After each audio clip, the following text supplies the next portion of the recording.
Hey friends, it's Dr. Amber, owner of Healing Platform. So today I wanted to talk a little bit about how we as humans are part of nature, not separate from it. When we look at the world we live in today, it is a far cry from the world our ancestors once lived in. We are surrounded by constant noise, distractions, information, and man-made structures. Our senses are constantly being bombarded. And I don't know about y'all, but I can easily get overstimulated or overwhelmed by the world we live in today. It is an era of information and technology overload. We often become stuck in our heads and disconnected from our bodies, our divinity, and our intuition. We are constantly second guessing and comparing ourselves with the world and others around us. This is why honoring and nurturing a connection with the natural world has become so important to me. It helps me unplug and recharge, even if it's just for 5 minutes a day.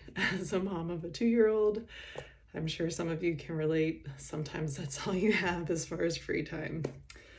The ironic thing that occurs in our modern society is that we are taught, or dare I say, brainwashed, to forget that we are actually a part of nature rather than separate from it.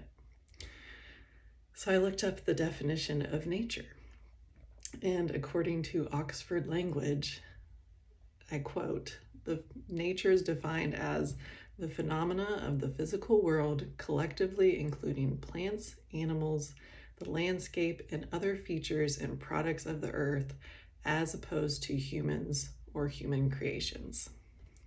So as you can see, the very definition of nature has division in it. The world is programming us from a young age to view nature, plants, and animals as separate from us instead of viewing all of us as interconnected parts of nature.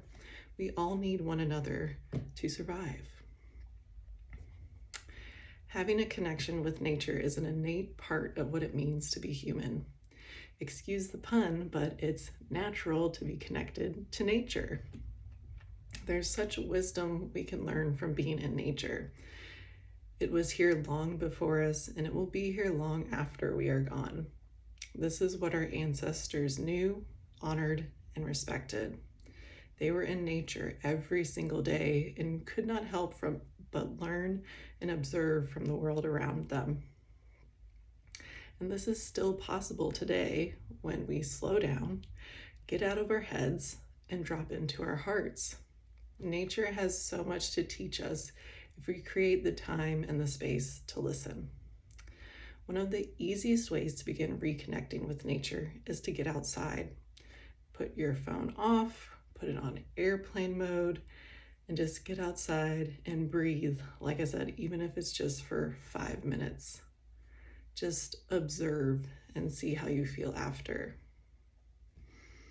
The next best way to connect with nature is to reconnect with the elements of nature. The elements of nature are the foundation for understanding the universal language of life on this planet.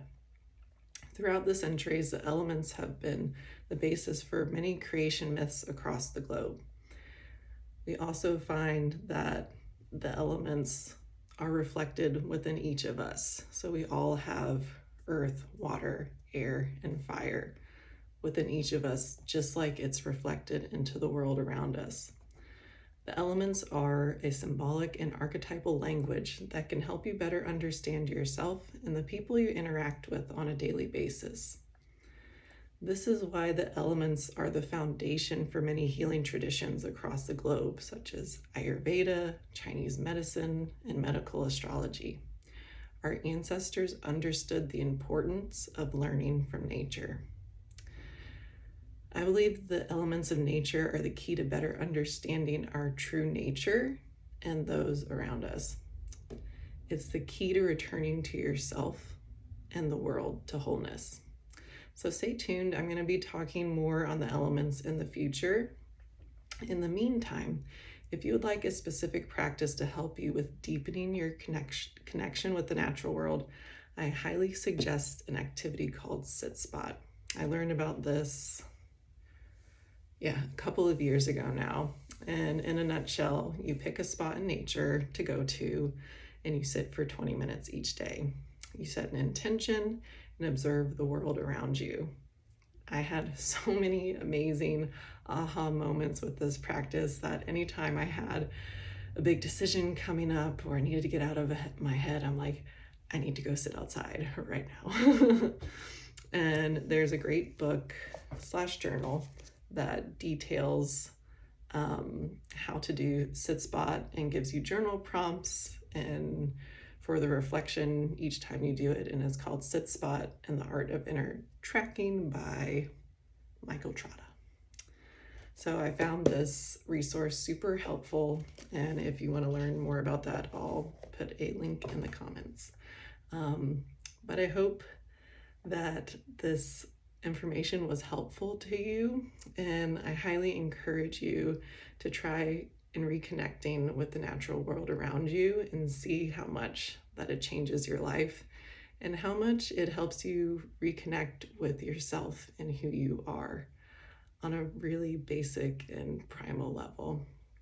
So I hope you have a fantastic rest of the day, and we'll see you soon.